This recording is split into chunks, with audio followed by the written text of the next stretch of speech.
Hello, everyone. I think that's working. Yeah, good. So welcome to this second event in a series of events that we are organizing here at Stanford on the topic of universal basic income. And these events are organized by a new research initiative on campus that we have launched in February. It's called the Basic Income Lab. And the basic aim of this lab is to provide a platform to address the growing interest in UBI. And we want to coordinate and support the research effort around the policy. Our first event was on the topic of basic income experiments. That was in February. And we had Elizabeth Rhodes, who talked about the Auckland, the Y Combinator experiment. We had Joe Houston, who talked about the Give Directly experiment in Kenya. And we had Gates Standing, who talked about the Indian pilot. So if you're interested in that event too, you can go on our website. We are hosted by the Center for Ethics in Society, and there's the video online. And if you want to learn more about our work and our projects and our events, you can sign up through our mailing list. And that's also available on the website of the Center for Ethics in Society. Okay. So tonight, as you all know, we are delighted to host Philippe van Parijs, who is going to present his new book that is co-authored with Yannick van der Borcht. And the event is organized by the Center for Ethics in Society, and in partnership with his Universal Income Project, with a group in San Francisco, was organizing events on a monthly basis on basic income. Philippe will be selling books at the end of the event, or at least he will be signing them. So please feel free to stay a little bit longer at the end if you want a book. Right, so let me say a few things about Philippe. Not very much, because I know he's not going to like it if I start talking about him for too long. So Philippe is an emeritus professor at the University of Louvain-la-Neuve in Belgium. And while he was there, he was directing the Hoover Chair in Economics and Social Ethics, which is kind of a twin to the Center for Ethics in Society here. He's held visiting professorship at Harvard and Oxford. And he's written a first book on basic income in 1995 called Real Freedom for All. So it's really nice to have him here 20 years later for this new book on basic income. In 1986, Philippe co-founded the Basic Income European Network at the time, which is now called the Basic Income Earth Network. He's done extensive work on topics around democracy, linguistic justice, and of course, basic income. So I had the pleasure to meet Philippe in 2012. I was doing a research visit at the Hoover Chair in Louvain-la-Neuve. And I remember very well Philippe's generosity and availability in discussing basic income with me. So I wanted to take this opportunity to thank him for his kindness and friendship. So Philippe will give a talk for 40 minutes, or something like that. And then you'll get questions from Rob Reich, who is here with us. So Rob is a professor in the political science department, and he's also the director of the Center for Ethics in Society, who's hosting the lab at the moment. So please join me in welcoming Philippe with us, and thank you so much for being with us.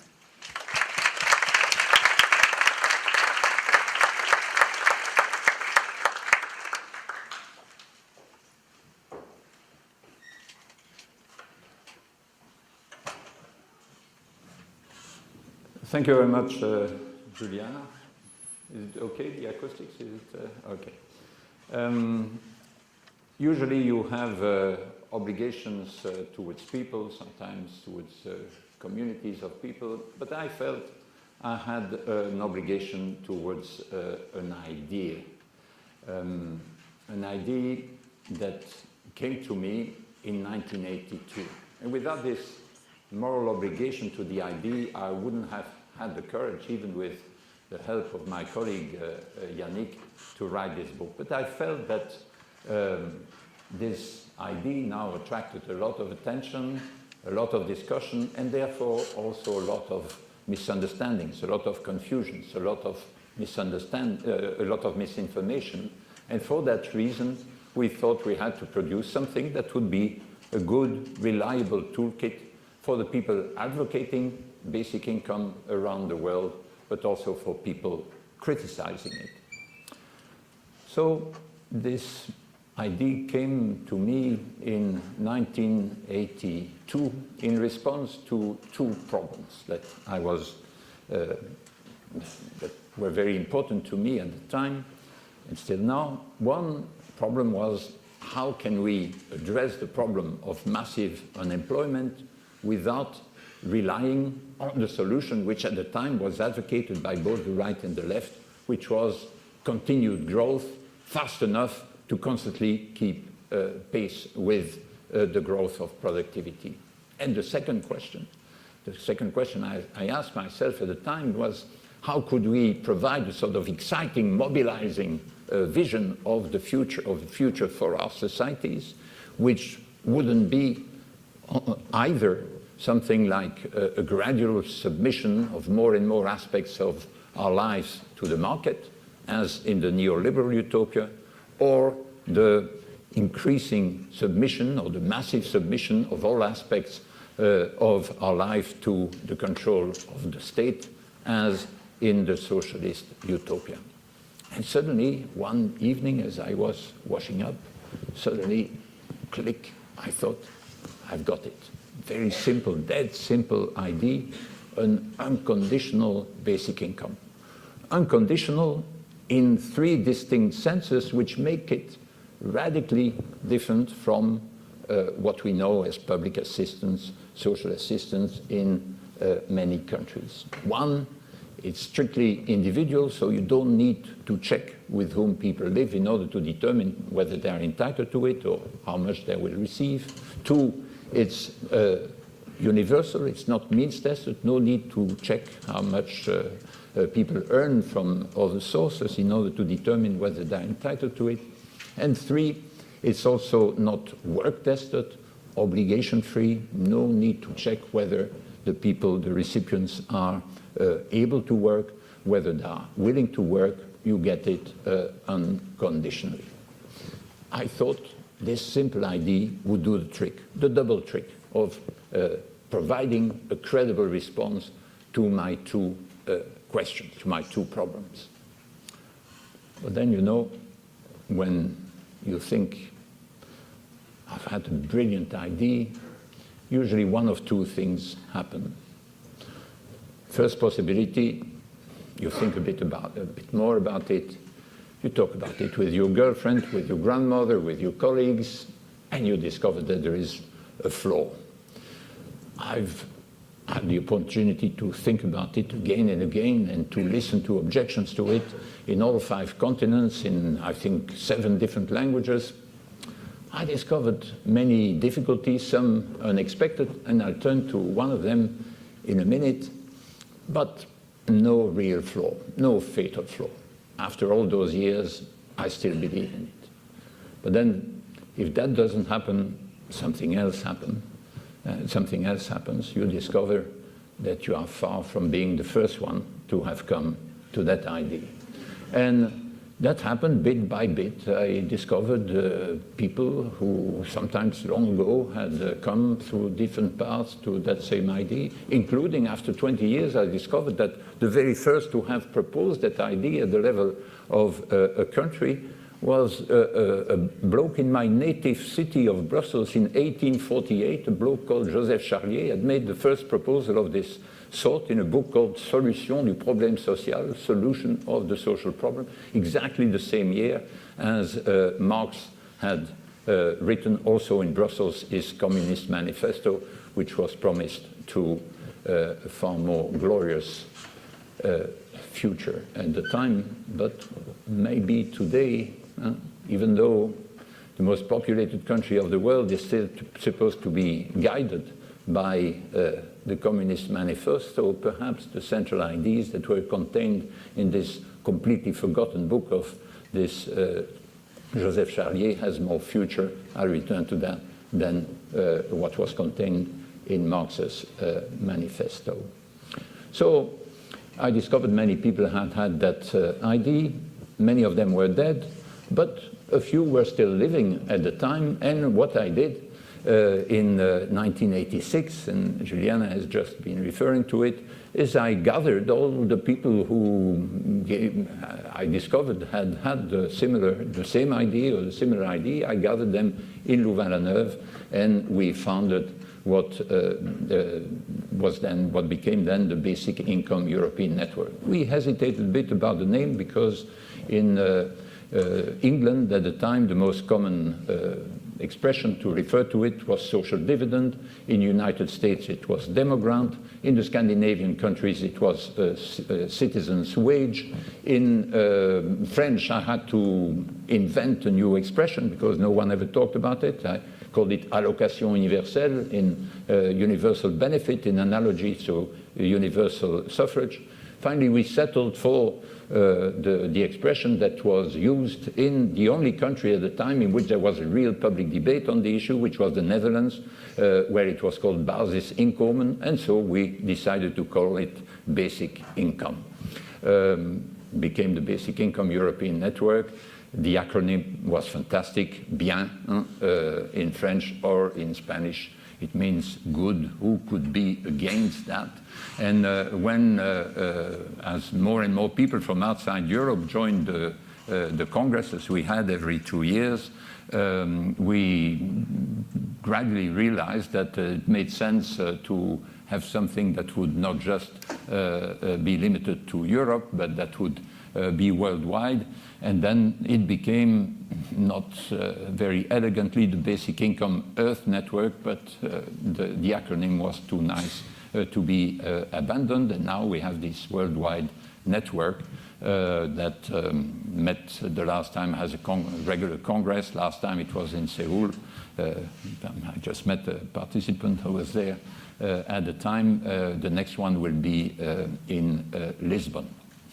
What I found very important in the life of that network is that we absolutely had to avoid becoming some sort of sect where you had only enthusiastic activists who were just coming together to pat on each other's shoulders every 2 years and who kept just sending each other only comforting information. It was absolutely essential to remain open to objections, to invite critics, to invite people who didn't believe in basic income, in either the desirability or the possibility of basic income at these meetings. And this, I think, is part of the strength of a network such as that one, to remain constantly open to objections and to new people who come with new arguments that need to be handled.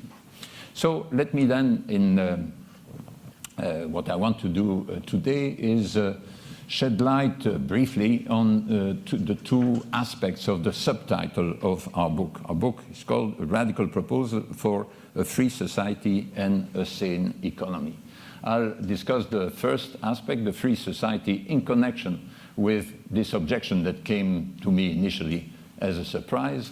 And I'll discuss the second component, the sane economy, in conjunction with one pro-argument, which is often used, and allegedly in particular in the Silicon Valley, one frequent argument in favor of basic income today. First then, this objection, and that will lead me to this idea, my interpretation of this free society. I told you the idea came to me in 1982. In 1985, I was a visiting lecturer at the University of Amsterdam, and I was asked to moderate a debate between two colleagues there.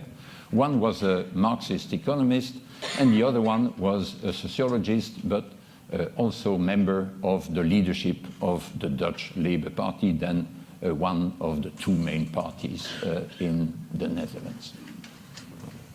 Moderate a debate on basic income. The Marxist economist said, basic income, unconditional basic income, that's a fantastic idea. This will enable workers to avoid being forced, no longer to be forced to sell their labor, to sell their labor to the capitalists, to the owners of capital. It's a fantastic idea. It's Marx's Reich der Freiheit, realm of freedom. That fantastic. But unfortunately, we live in a capitalist society, power relations are there, and this is simply impossible under capitalism. And then came the other guy, who was called Bart Tromp, not Trump, Tromp. And he said, oh, come on.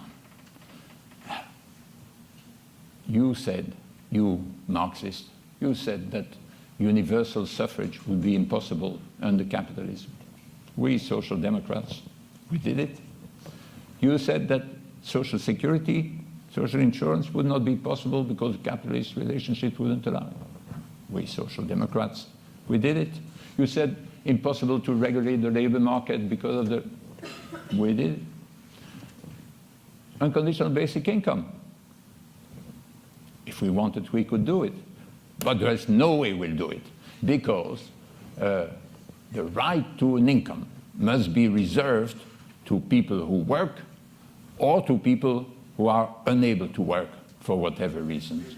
So it is perfectly feasible, we could do it, but there is no way we'll do it. It would be scandalous, profoundly unjust to do it.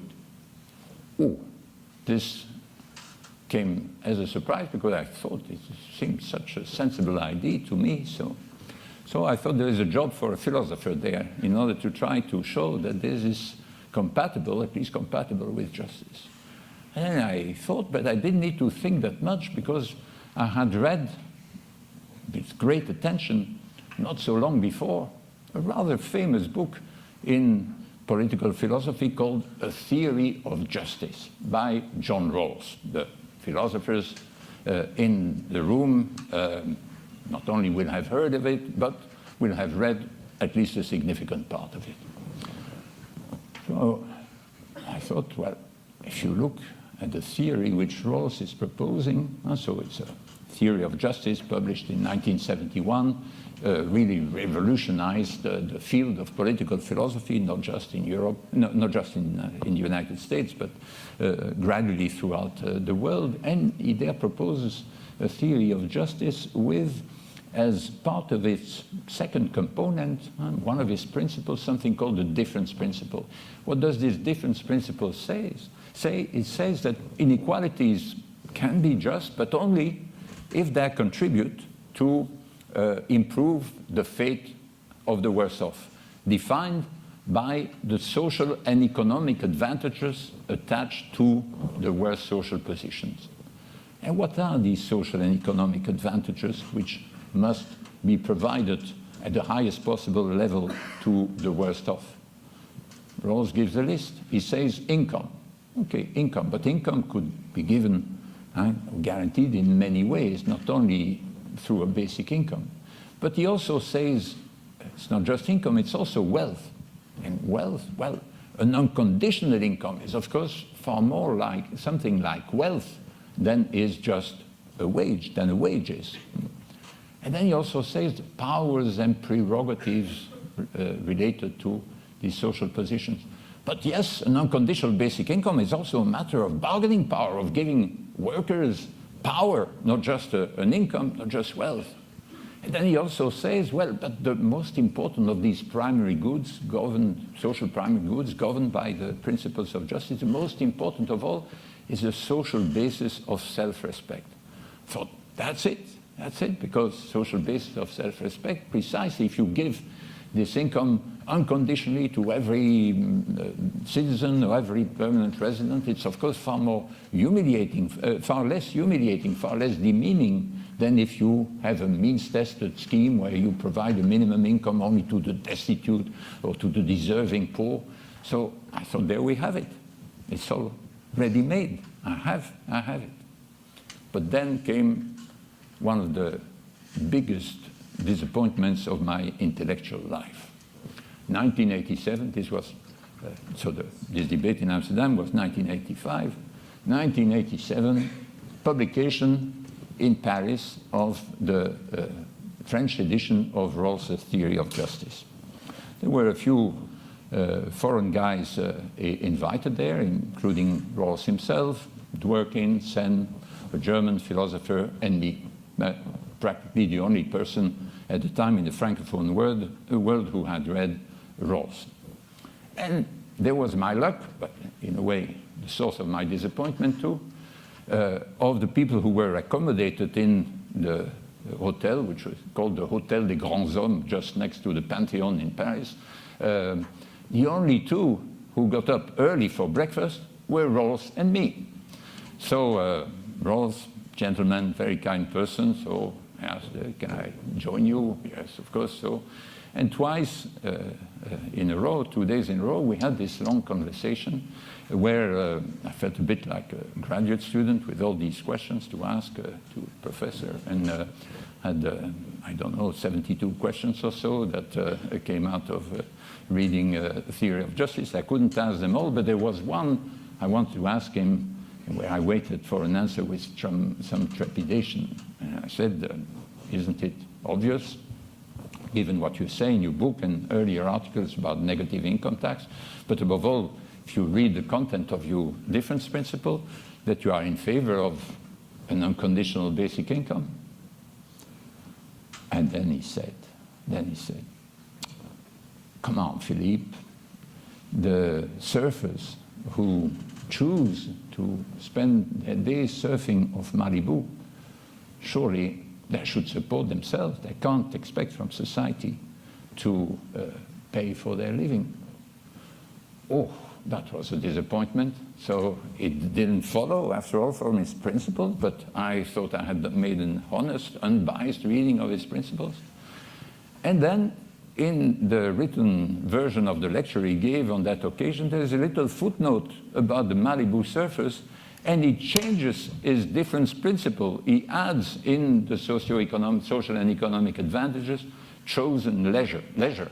Leisure, he says, counts if you choose to spend your day on Malibu or whatever. And so this leisure must be counted as equivalent to a minimum wage. So you are not, if you choose to spend your day on the beach, it's not as if you had a zero income. It's as if you had an income equivalent to the minimum wage, and so therefore there is no reason why you should be considered among the worst off. Oh, so that was a bit of a nasty trick. I thought, when I thought I had something ready-made with the greatest authority in political philosophy to go back to this Trump and told him, to be able to tell him, look, the most respectable conception of justice justifies the basic income. I couldn't do it. So I had to do a bit more work. And so sometime late in 1990, then Rawls and Sen invited me to give a lecture at Harvard, and I couldn't miss that opportunity to propose what I thought I had found. And that's then the lecture I gave, which was later published under the title, Why Surfers Should Be Fed. And the central part of that argument is also present and in the book that Juliana referred to, Real Freedom for All, and the Oxford University Press editor, having read the article, chose to put a surfer on the cover of the book. So since then I have this strange association with surfers. I'm completely unable to surf, but anyway. So, but that, I won't be much longer on that, but this, and so what I was forced to do is really to articulate something which Rawls or Dworkin and Sen tried to articulate, which is clearly our conception of justice must make room at the same time for the importance we attach to equality, the importance we attach to freedom, and the importance we attach to efficiency. And I tried to provide in that book, summarized in the slogan, Real Freedom for All, a conception of justice that articulates these various components and has, as a pretty direct implication, the justification of an unconditional basic income.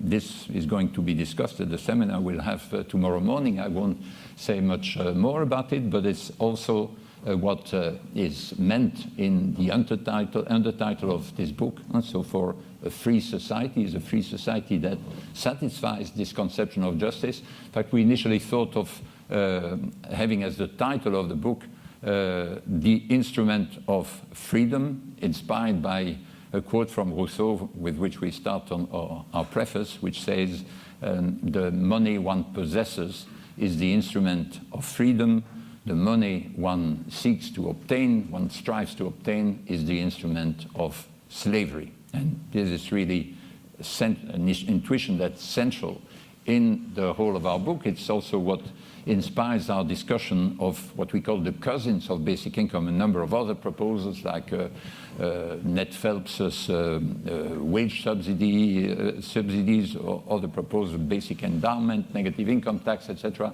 What justifies our preference for an unconditional basic income needs to rest on some factual assumptions, but also on a value judgment that is captured by this idea of real freedom for all. And it's also that idea that is supposed to be conveyed on the cover of the book by these hot air balloons. The idea of hot air is not too good for the cover of the book, but the balloons are fine because we wanted really to indicate clearly that basic income, of course, is relevant to the fight against poverty, but it won't be sufficient to eliminate income poverty, however you define it, and it's not exclusively concerned with the abolition of the reduction of poverty. It's really concerned with the freedom of all, and so the idea of a really free society. So that's what I wanted to say then related to the first component of the undertitle. And now I turn to the second thing I would like to say today, and which is then related to the future of work and the second component of the subtitle, so this idea of a sane economy.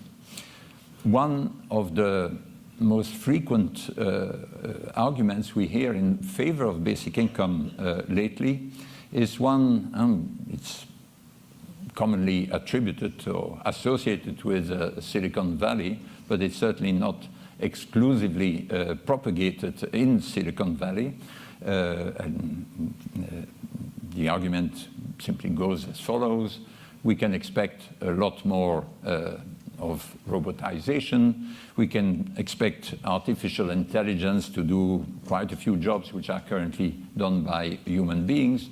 That means that there will be less jobs, there will be more workers displaced in this way, and we must be humane, so at least we must enable these workers not to starve, and at the same time we must also, if only out of self-interest, make sure that these people are able to consume the goods that will be produced by the robots and the services produced by artificial intelligence. It's become a pretty common argument indeed when there was this campaign for the Swiss referendum on basic income last year, so it took place in June 2016. The initiators of the referendum organized a demonstration of robots in Davos. So there was the World Summit in Davos, and in the streets of Davos there were robots that were demonstrating in favor of a basic income. So and they were very effective in their whole campaign. You need images when you campaign, when you lobby. I'll return to that even when the content of the proposal is quite utopian. So that's an argument that you often hear and that's often uttered. What to make of it? Well, as you probably know, many of you know, the economists disagree about the strength of this argument, and I must say that my skepticism about the strength of this argument is revived once a month when I receive a magazine in French. I received number 1000, just before I came, 1183 of a magazine with the title La grande relève des hommes par la machine, the great replacement of man by the machine. A monthly issue number 1182, right? It's a monthly that was founded in 1935 by a French bloke who had been a minister called Jacques Dubois, and who was convinced that a big crisis of underconsumption was imminent because men were replaced by machines, and therefore we needed urgently to introduce something he called a social income, which he imagined could be funded by money creation. And so there is this little sect, let's say, the Mouvement Français pour l'Abondance, which very persistently publishes every month the latest version of of something like the argument which we hear today about the effects of robotization and artificial intelligence. So there is, of course, today something new relative to then, or relative to when similar arguments were used in the United States in the 1960s, which is that in the past, and the powerful people, the people in authority on the left and the right, could easily dismiss this by saying, we'll solve it with growth, right? Okay, you need only one worker instead of 4 to produce a car. Well, we'll produce 4 cars, right? That was the standard answer. Since then, skepticism about the possibility of growth and about the desirability of growth have grown considerably. And today it's not as easy to dismiss it in this way. And that's why the idea of trying something else, namely a universal basic income, has become more popular in wider circles, and in wider circles than was at the time, because it's not as easy to dismiss. Now, we certainly don't make our argument, our defense of basic income, rest on an argument of this type, but technology and technical change has something to do with the particular need for a basic income today. But I think the best way, or we argue in the book, that the best way to formulate it is rather to see technology and modern technical change in interaction with a number of other trends, in particular globalization, but also, for example, the shrinking of the average size of firms, the weakening of the trade unions.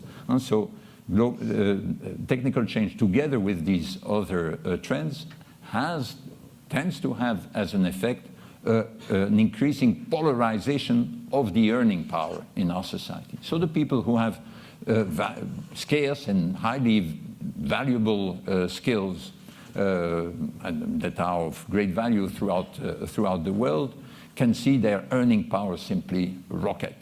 Or the people who own valuable intellectual property rights. And of course, if that can save a lot, there's also the whole dynamics of cumulative dynamics of capital. That means that some people, and so the top 1% or the top 5%, get ever-increasing earnings, have an earning potential that keeps increasing. But the people whose, in our countries, in our richer countries, whose skills are widely distributed, widely shared, well, these people see their earning power gradually sink.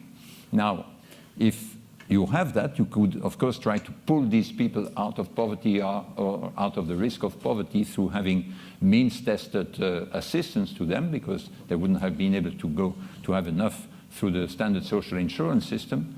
But instead of that, instead of trapping them trapping an increasing number of people in this situation of dependency, it's far better, many people argue, to raise the floor, as it were, to give a floor on which people can stand, which a floor, an unconditional income, which they can combine with income from other sources, which enables them to have a far more flexible back and forth between employment, training, further training throughout life, and family obligations, so voluntary work of other types.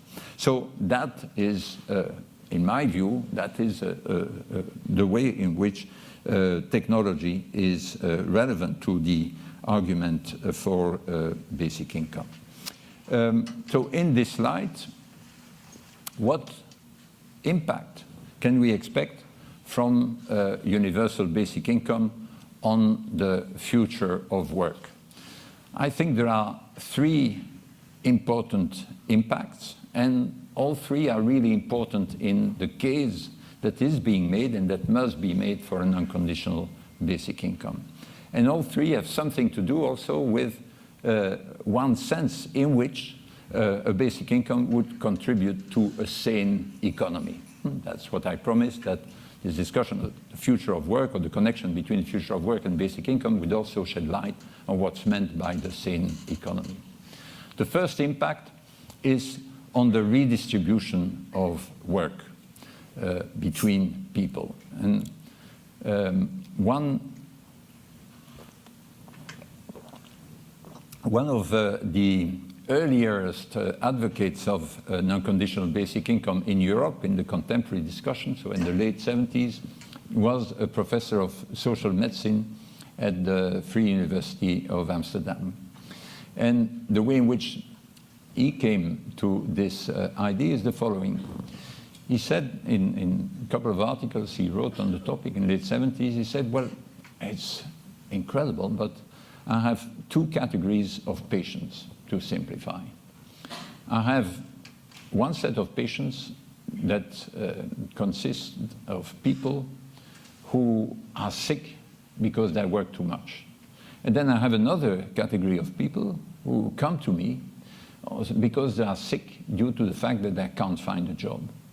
Surely there's something absurd in this system. And he said, well, the way to solve it is to give this unconditional income, no strings attached. And so the people who work too much will be able to take a break, will be able to reduce their working time, thereby freeing some jobs which could then be filled by the other category of sick people, or could be filled more easily by them, especially, and that's equally important, because these people will be able to combine having a job, if only a part-time job, because some of them wouldn't be able to work full-time, combine this part-time job with the benefits which they would be able to keep.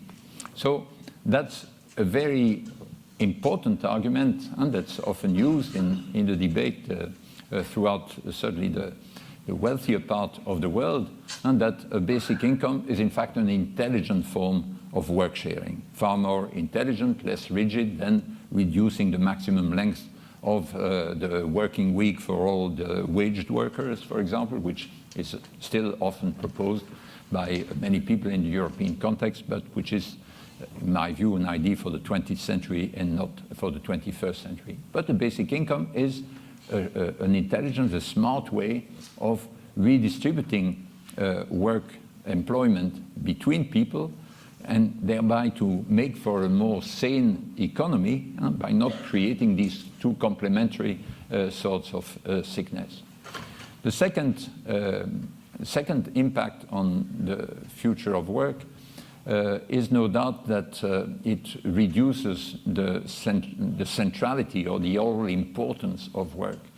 Basic income is perfectly consistent with the ideal of full employment, but not if you mean by full employment that both men and women throughout their lives should be, throughout their able-bodied and able-minded life, should be employed full-time. No, basic income is certainly not compatible with that, if only for the reason which I've just mentioned. But it is perfectly compatible. Indeed, it's an essential instrument to reach the objective of self-employment in the sense of making a job accessible, making work accessible to all those people who want to work.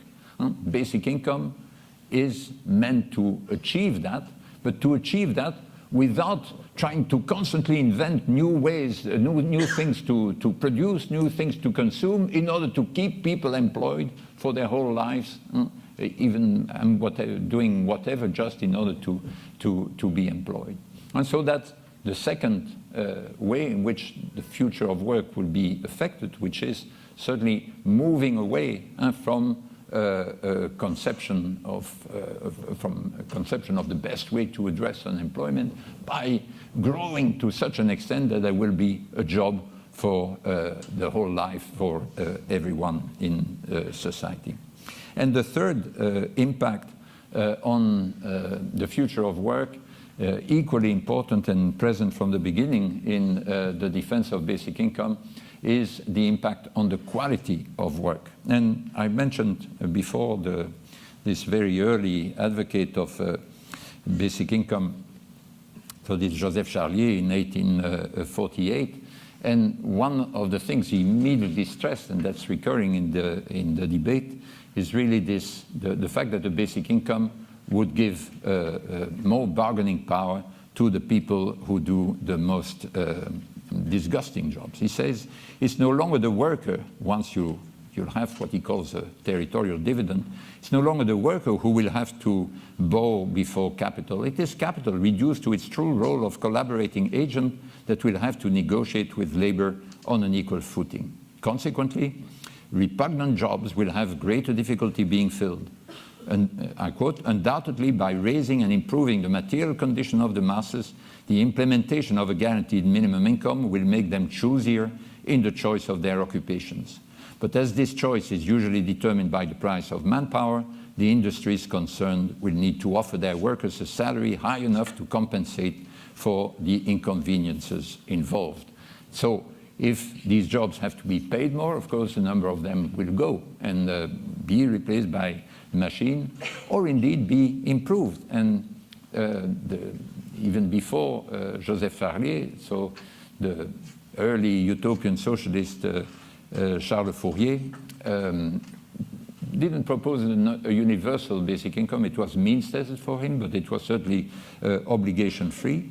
And there's a famous passage in which he says, as the masses, once an abundant minimum is guaranteed to them, and so once they have this guaranteed minimum income, as the masses would want to work only a little or not at all, one would need to discover and organize a regime of attractive industry which would guarantee that people would keep working despite their well-being. And there is this Fourierist, this socialist utopian vision that eventually work will be undistinguishable from play, because only those types of work will survive which have an intrinsic value, which are intrinsically meaningful for the people. So given these three types of impact, returning to the initial claim and the Silicon Valley claim, can we expect then to be more, the people to work more or less than is currently the case in our societies? Well, it's simply impossible to say. It's impossible to say, in part because it will depend on a number of other institutional arrangements, on the structure of the pension system, of the education system, of various aspects of the regulation of the labor markets. But it will also depend on the net effect of a number of different partial consequences of the introduction of an unconditional basic income. It will depend on the use that will be made of the greater possibility for workers to interrupt their career or to reduce their working time. But it will also depend on the use they will make of the greater ability to work longer, because they will have been able to avoid a burnout, or they will have been able to retrain in time. It will depend on the rate at which it will be possible to replace tedious jobs by machines. And perhaps above all, it will depend on the development of activities with a high intrinsic value to the people. And the sort of activities which, going back to Fourier, would be hardly distinguishable from play. Activities which you would do, things you would do, even if you were not paid for it. No doubt, like teaching Stanford students, right? And the people who do it with such pleasure that they wouldn't need to be paid for it. They would need to have, again, a basic income to keep them alive on the side. But, and so the vision of the future with a basic income high enough means that there will be all these highly productive activities, but that are so enjoyable in themselves that people will be willing to do them just for a little pocket money as a complement to their basic income. Is now, and I conclude with this, is this radical proposal for a free society and a sane economy. Is it a proposal whose time has come? Is it about to be realized? Well, certainly, I think it's fair to say, it's correct to say that in the year 2016 on its own, there has been more written and more discussion about basic income than in the whole of the history of mankind prior to 2016. And that is because of the conjunction, the coincidence, but not random coincidence of a number of events. There has been the Swiss referendum, which I mentioned before, which happened in June 2016 after a successful campaign to get 100,000 signatures, and that triggers a referendum. The proposal was rejected by the Swiss population by more or less three quarters to 1 quarter. I should say that the initiators were proposing a basic income of at the level of 39% of GDP per capita, means about $2,500 per month and per person. So that didn't help. That helped a lot to collect the 100,000 signatures. People could imagine all the things they would do with that, but it didn't help when all the people who would have to pay for it also were asked for their opinion. That was a very important event in terms of the making people aware of the idea, even in a pretty excessive form and far beyond Switzerland. Then there was also in 2016 then the announcements and the preparation of the Finnish experiment, which is now going since the 1st of January. There was then, to my surprise, I must say, at the end of the year, then the defense, the proposal of basic income by the French socialist politician who emerged, to my great surprise, as the winner of the primaries of the Social Party. He doesn't have a big chance of becoming the next French president, but that again produced an enormous impact in terms of the amount of discussion on the idea. It became really very prominent in the Swiss context. The fourth one certainly is a number of alarmist declarations, including coming from Silicon Valley and around it, about the disappearance of jobs. So each of these events certainly contributed to the spreading of the idea and to the maturing of the debate. Will this then lead to a basic income being introduced soon anywhere in the world? Well, there is already an unconditional basic income in 2 places in the world, namely the state of Alaska and Macau. But this is really anecdotal because the level of the basic income, and so in both cases it's an annual payment to all the permanent residents of those 2 places.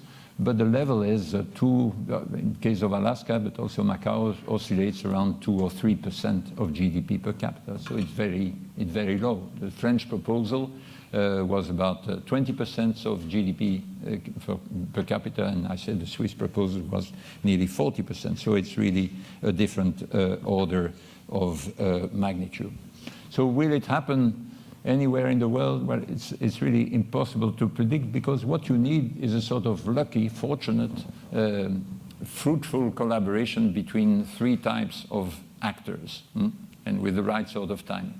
You need visionaries, but visionaries who are not just dreamers, who thought the idea through, including its ecological, economic, sociological sustainability. You need visionaries. You need then what's sometimes called body kickers, sort of people who are indignant activists, who are enraged by the injustice or the absurdity of the current situation, and who provide the energy for a change. And then you need opportunistic, clever, somewhat Machiavellian thinkers, people who can see the cracks in the system, and so that a reform can be introduced that won't lead to a backlash, but that will create the dynamics that will enable us to go further in this direction. Well, I am sure that in this room there are these 3 types of people who will help somewhere in the world, perhaps here, perhaps elsewhere, who will help contribute to the realization of a universal basic income. I hope it will be before I die, but I'm not sure. Thank you very much.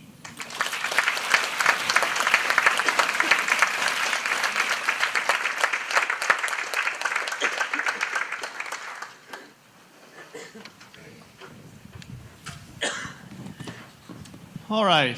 Well, thank you very much for the presentation. I'm going to ask 3 questions, I think, to get a conversation started, and then we'll open the floor to questions here. You describe in the subtitle of the book and the presentation that the arguments you mean to offer on behalf of the universal basic income are meant to be ethical or a moral case. It's freedom enhancing, freedom promoting, and economic in the sense of bringing about a sane economy. So we've got an ethical argument and an economic argument. I want to try to bring the two of those together by coming back to an example that you gave in the presentation, the Malibu surfer. So we've got surfing beaches here in the area, California, plenty of surfers around. And you, through telling the story about your interaction with John Rawls, gave a version of the argument you would offer to Rawls to say that a universal income, even to the person committed to leisure, the surfer, is still a morally defensible proposition. But to combine it with the economic question, I think something that's often on people's minds is to ask, if we were to bring about a basic income for all, and we now have a moral case in which we should offer it to the surfer too, won't the presence of a basic income be an incentive for more people to become surfers? So, put differently, the larger a universal basic income in terms of its amount, doesn't that present a standing disincentive to work? And how do you respond to that? Yeah.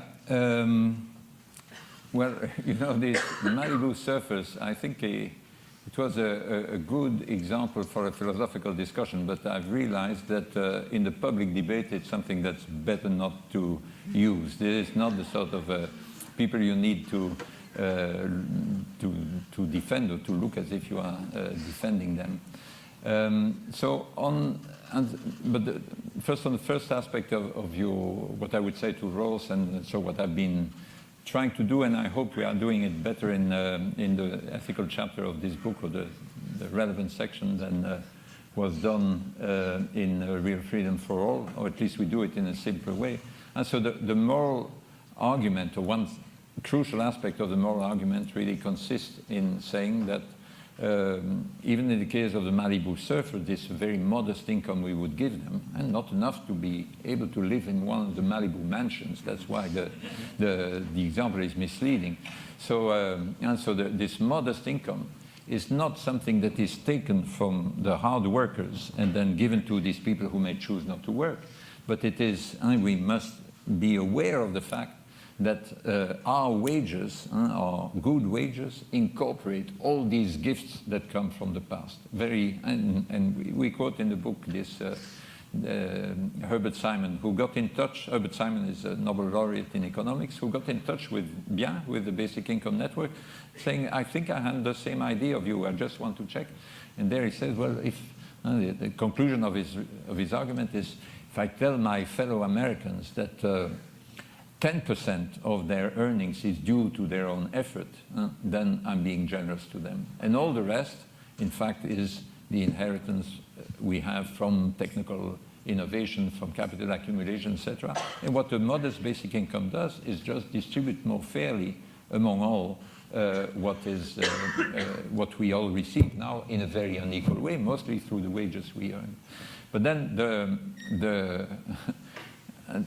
who are these surfers? That is, the people who would choose not to be employed in order. Of course, they are not really the surfers of my story. They are the people they are the mothers, for example, who have a double shift and who get up very early in the morning, take their kids to a creche and then go to work, etc., and who then for a limited period of their life can reduce their working time in order to live a bit more comfortably. Or there are all these people who, instead of working, can get further training.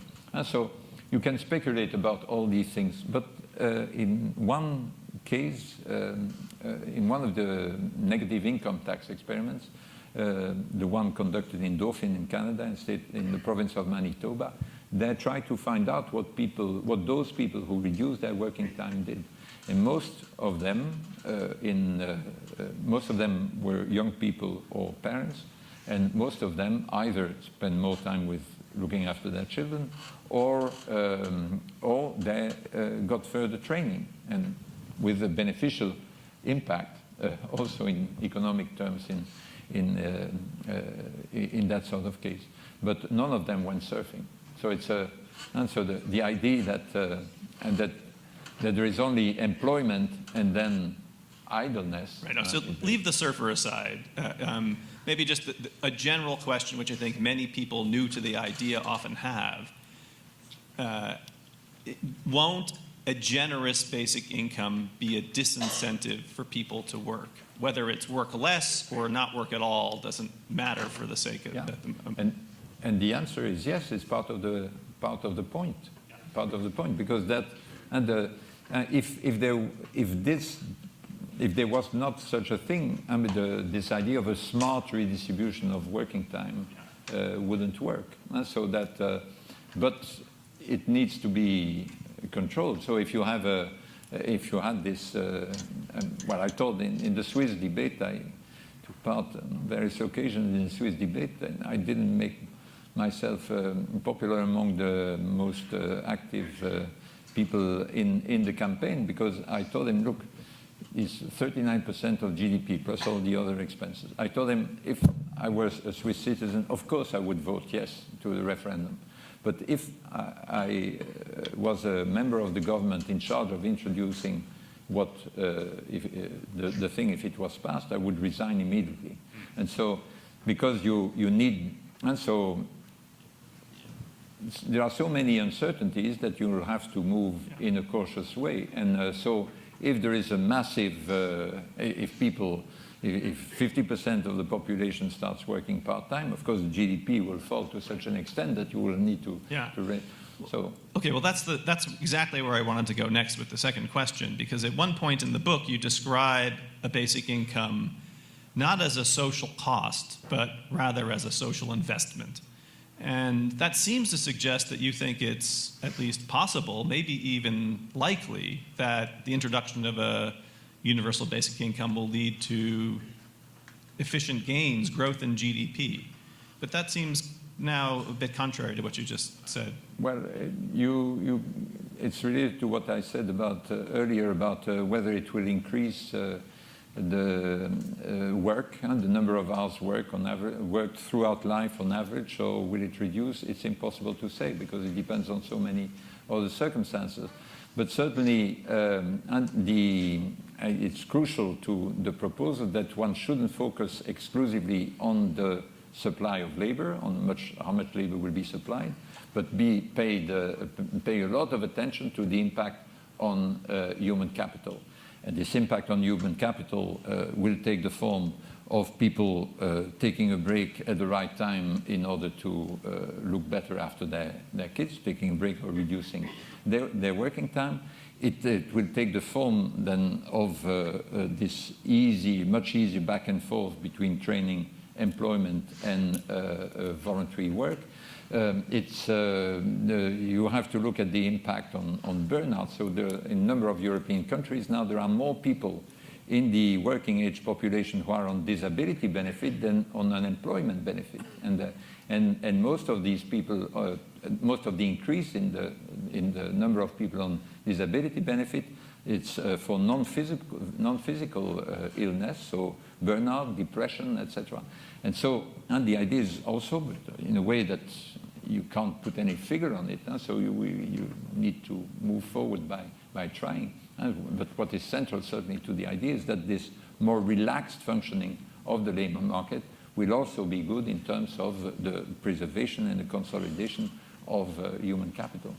Okay, so in the investment sense is that it gives people an opportunity to build their own human capital, retrain, develop their own interests that might not be in the labor market as rewarding or perhaps not meant to be rewarded at all in that respect, freedom enhancing. And it sounds to me, I just want to make sure I've got the argument right, that whether or not it turns out to be a boon for economic growth or a cost in certain ways is something you're uncertain about or will have something to do with the design details.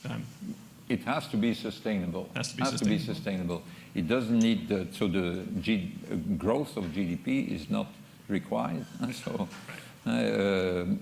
and so some people, I think, in some contexts, I mean, there is an argument for saying, well, it will certainly in the context of less developed countries, some people argue it will be good for growth, and it may be good for growth in those contexts, but in a wealthier context of wealthier countries, it's not required. Indeed, a number of people, the so-called degrowth people, les décroissants, a number of them say a basic income is really essential in our conception of a sustainable society. But we don't make, our argument is consistent with that, but it doesn't rely on it. Good.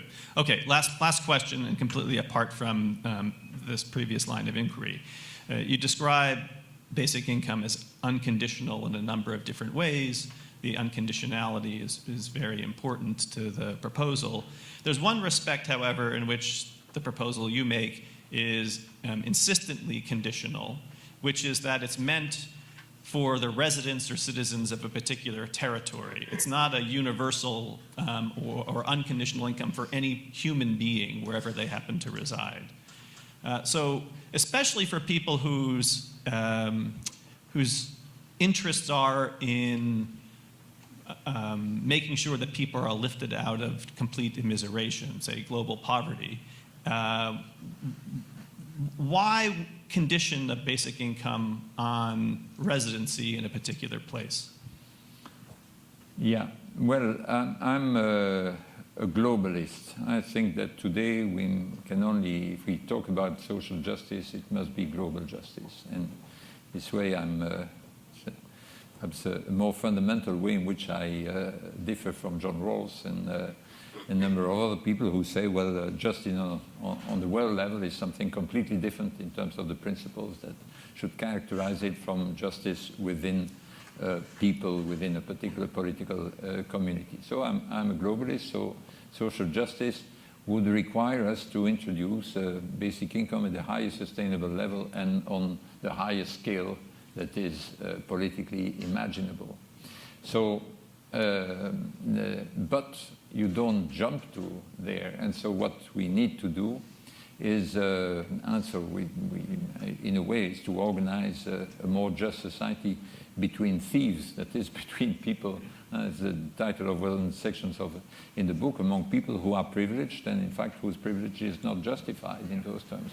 But it would be wrong to say, well, whatever we give to the poor in the US or whatever greater possibilities, greater freedom we give to the worse off in the US or in Europe is something that we should have given to people in Burundi or in Paraguay or whoever, because we need to build institutions. And so one of the reasons why I find the fate of the European Union so important is that it's a unique experiment in trying to achieve greater social justice very laboriously and problematically in all sorts of ways at a level that's beyond the level of a nation. But there again, we need to build the institutions that would organize this economic solidarity, but at the same time the political institutions that would make it politically sustainable. But I wouldn't try to justify, I mean, I fully agree with the assumption that underlies your questions. Yeah. That, so it's the conditionality about limiting to residents is not a moral condition. It's not moral, it's pragmatic. It's a pragmatic thing. Okay, let's open the floor now to questions. There are microphones on either side of the room, so while people are lining up, I'll just add a quick comment about your offhand remark on the stage before about the ways in which people would choose to teach Stanford students, whether or not there was a wage attached to it. Actually, at Stanford, I imagine at other places too, it's the case that many people would actually pay Stanford for the privilege to teach Stanford students. And in fact, the Silicon Valley folks who often defend basic income clamor at the opportunity to show up here to offer classes with no wage at all. But they need to have some income on the side. They have plenty of it, typically. We'll start over here with you, sir. In many countries, especially in Europe, there are already a lot of benefits that are given to people, like unemployment benefits or benefits for people who have large families or people who have to go undertake some new training. So my first question would be, would you change some of these benefits? Because, would you advocate for accumulation of benefits regardless of what already exists in those countries? And my second question is also regarding how would you finance this thing?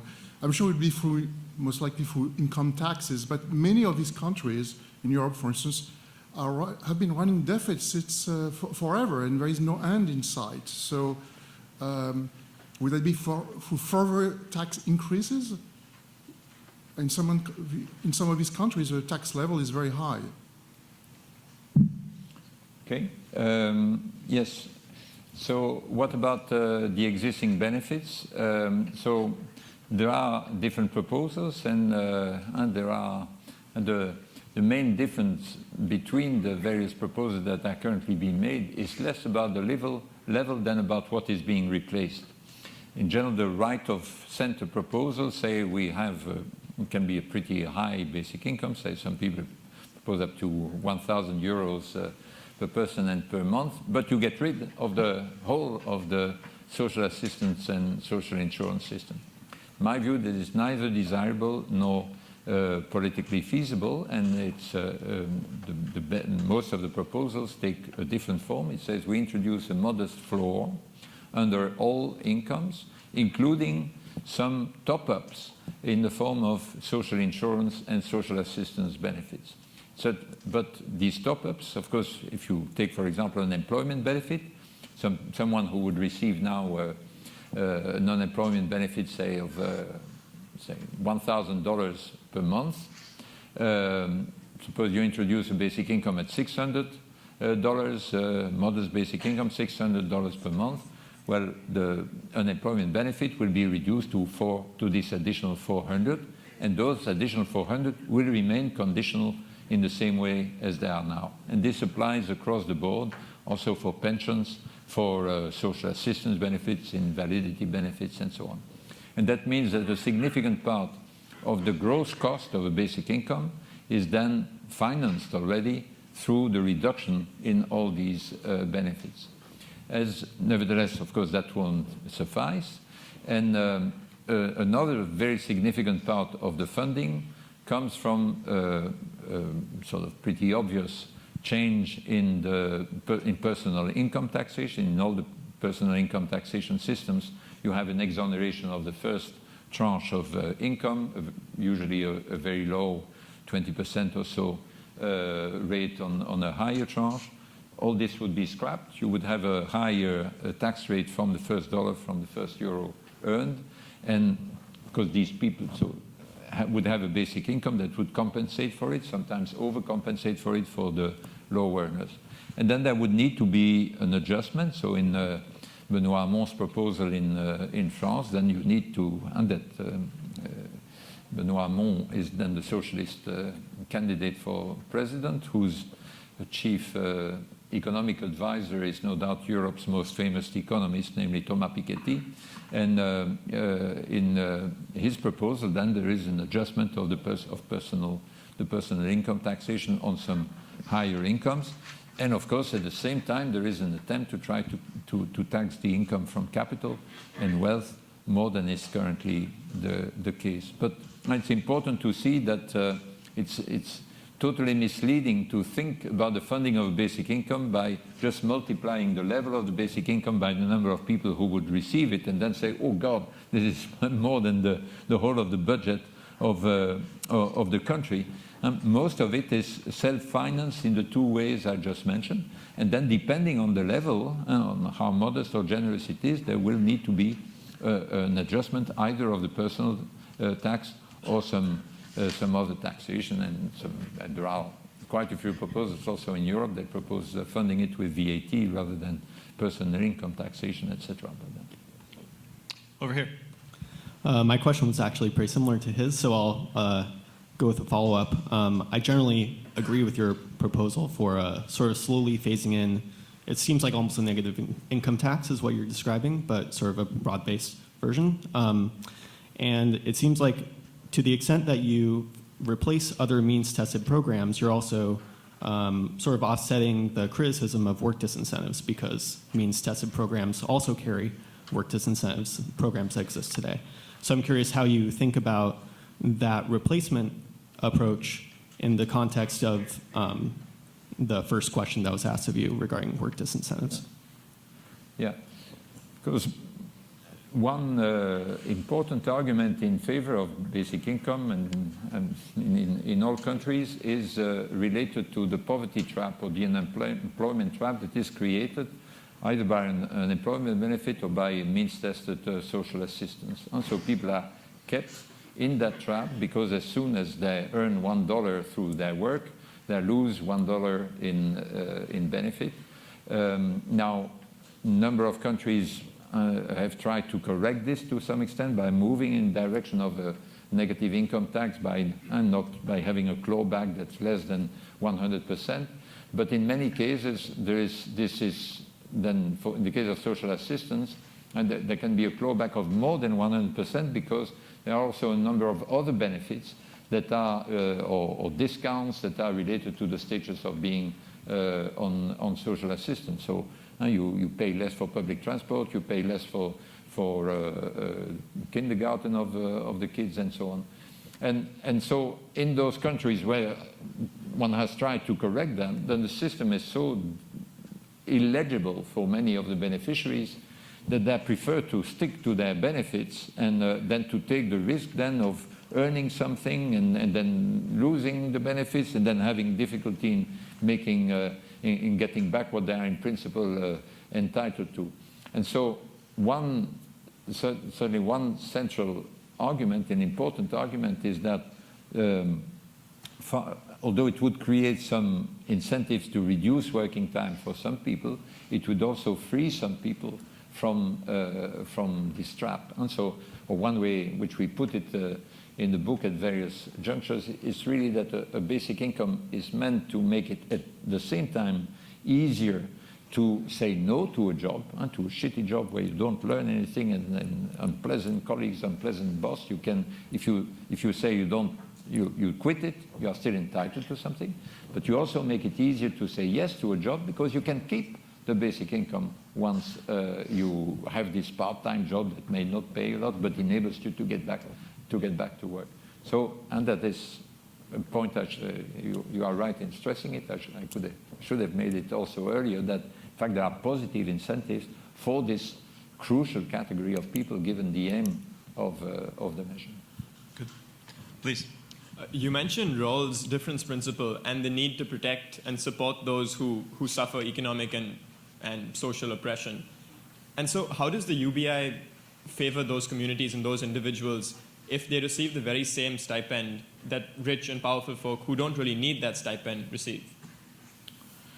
Yes, but you mean, is it not absurd to give this income both to the rich and the poor? And so now the rich benefit, even the richest people benefit from this exemption and tax exemption on the lower part of their income. This is also a present that is given to them by the finance ministry or whatever.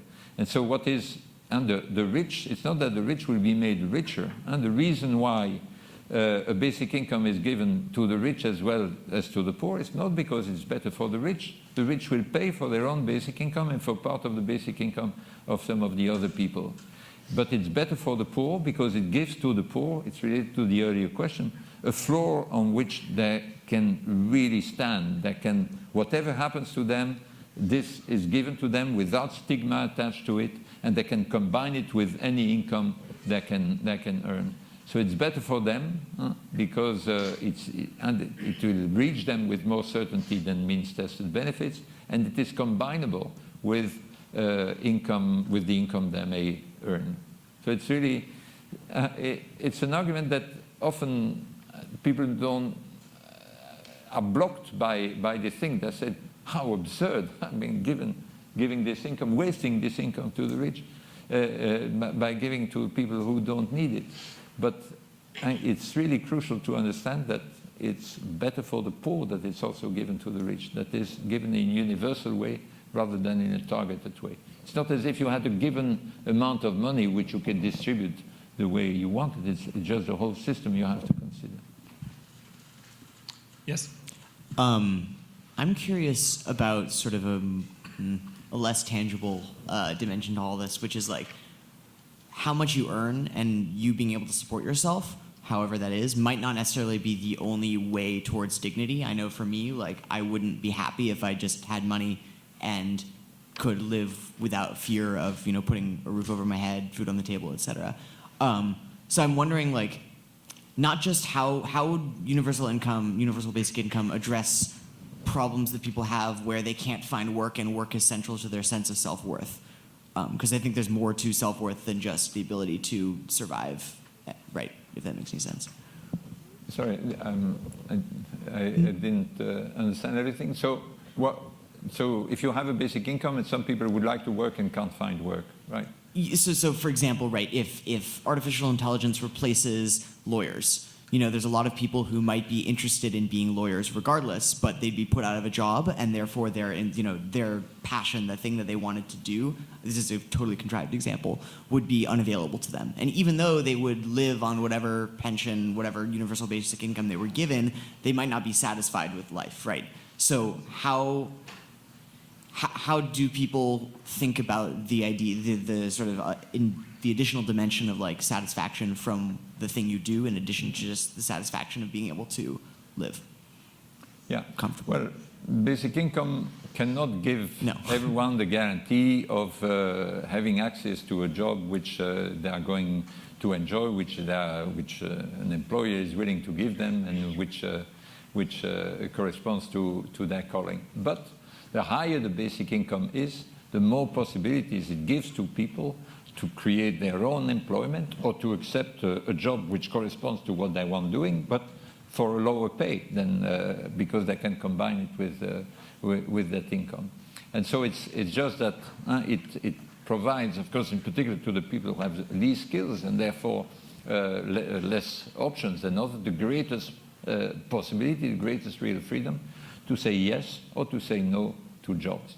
But if you enjoyed doing a job in an industry that suddenly disappears completely because of international competition or technological change, there is no way in which basic income will give you the possibility to recreate that job. But it may give you in time the possibility of retraining so that you can anticipate and then do something else that corresponds to what you can do and would like to do, and so that you can, in the end, work far longer than would have been the case if you didn't have that possibility because you are stuck in a particular job. Thanks. So having followed a lot of what's been written about basic income over the past year, particularly in the US, I would say there are two arguments emerging, especially here. One is what I would term the neoliberal or the libertarian argument, which says that basic income is great because actually it will allow us further marketization of our lives and of society. It will let people have the means to buy their own health insurance, to pay for their children's schools, and for us to privatize more public goods, and to deregulate labor markets, to not have minimum wage, for instance. So you hear some conservative or libertarian think tanks in the US making these arguments. And then there's another, you could call it the radical or the progressive argument for basic income, which says, no, actually, we need public goods alongside basic income. We still need healthcare and public schools, etc. And actually, it will allow us to decommodify labor, as you're arguing. But we still need minimum wage and all of these other things. And it seems to me like so far, the basic income movement or campaign or organizations like Bien have been a broad church that have had all of these sort of arguments within them. And I'm wondering for how much longer you think that can be sustained, and strategically, whether it should remain a broad church or whether it actually just needs to sort of pick a side in these two visions and commit to it. Yeah. Yes.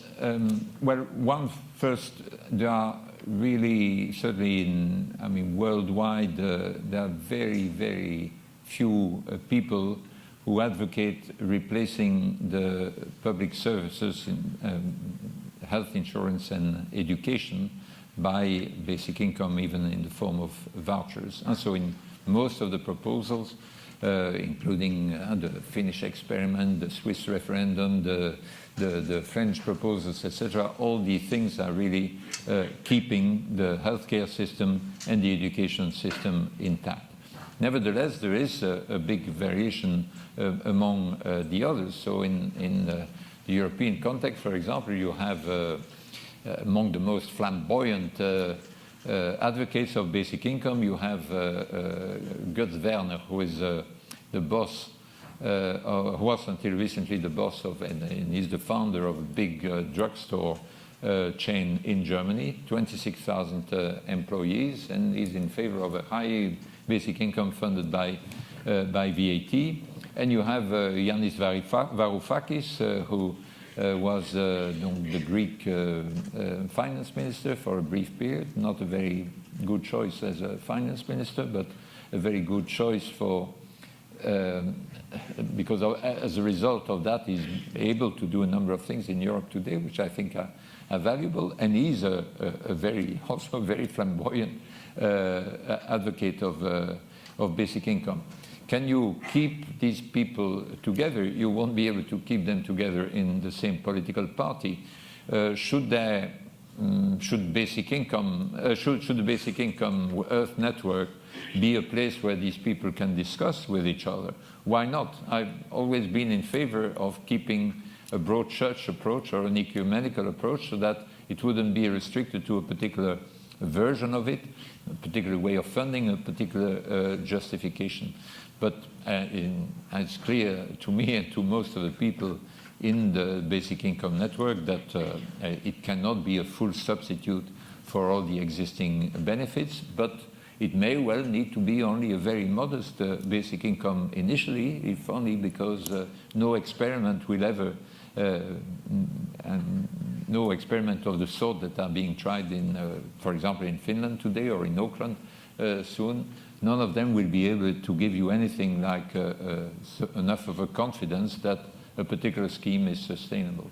So we need to proceed in a cautious way, and therefore with a low basic income initially, on which you may have convergence, a non-fortuitous convergence between, on the one hand, sort of pro-market liberals who are in favor of the market because they are in favor of freedom and can be persuaded that if they are serious about freedom, it shouldn't be restricted to the rich. And some people come to that from that stream, including this Götz Werner I mentioned.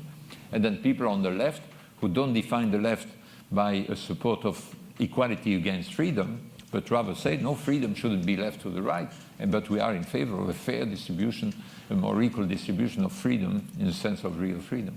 So you may have this convergence, and you'll need this convergence, like for the earlier models of social protection. So social insurance could only persist in a sustainable way because there was enough of a consensus between the right and the left in the countries in which it was introduced. All right, let me take the two questions here together, and then we'll stop. Okay, so my question actually relates to the last question. You can hear me, right? Basic income is a tool, and how the tool works depends on a lot of things, like what level the basic income is set on, what the surrounding, welfare state or set of institutions in the society is that can deliver various goods. So the tool can work really differently in, depending on these two variables. So from my point of view, it doesn't directly address what I think of as the two main problems that we face, poverty and inequality. Whether this is a good tool for dealing with poverty and inequality is indeterminate in just saying, I'm for basic income. In fact, it doesn't seem to me that it's particularly designed with those two problems in mind. And so I guess I want to know, do you see this as a small program, in a bigger social justice program, and potentially a distraction from the key issues that we're facing, which is deep, pockets of poverty and homelessness and need and growing social inequality? Let's take the last question. Okay, well, that was a big, tough question, so I'll give you an easy one. I know that you have proposed a euro dividend, which would be paid to every citizen or resident of every member of the EU. Given what's been happening lately with Brexit and many other things within the EU, this seems like an idea whose time should have come maybe 10 or 20 years ago. And I'm just curious to know why it hasn't gotten more traction in Europe, or can you tell us just a little more about what traction it has gotten?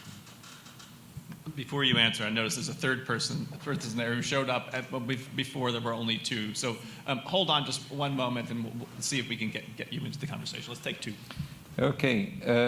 Well, is it a distraction from the main thing? No, I don't think it's a distraction from the main thing. I think it must be a central component of a just society, and it will enable some of the other institutions to work better than they do now, in a situation in which we have at the bottom only these means-tested programs.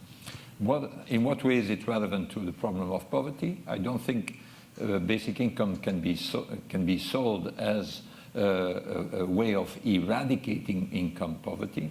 It will need to remain supplemented with these top-ups that are focused on particular needs.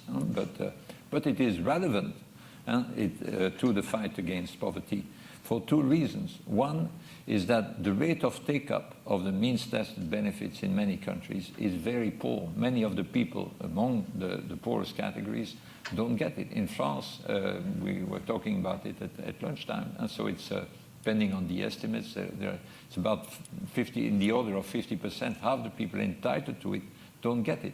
In the Swiss context, in fact, they have also sort of Sozialhilfe, something that's quite generous, but a large proportion of the people who, according to the statistics, should have got it, don't get it. And so you have a high rate of poverty in Switzerland because of the low rate of take-up of something that in principle exists, because people either don't take it because they're not informed, because it's complex, or because they don't dare, because they regard there's demeaning to claim for it. And so if you have something unconditional, even at a low level, on paper it may not make of a difference, because you compare it to a means-tested system that works perfectly, but the safety net has many holes, whereas the floor would be strong. That's one way.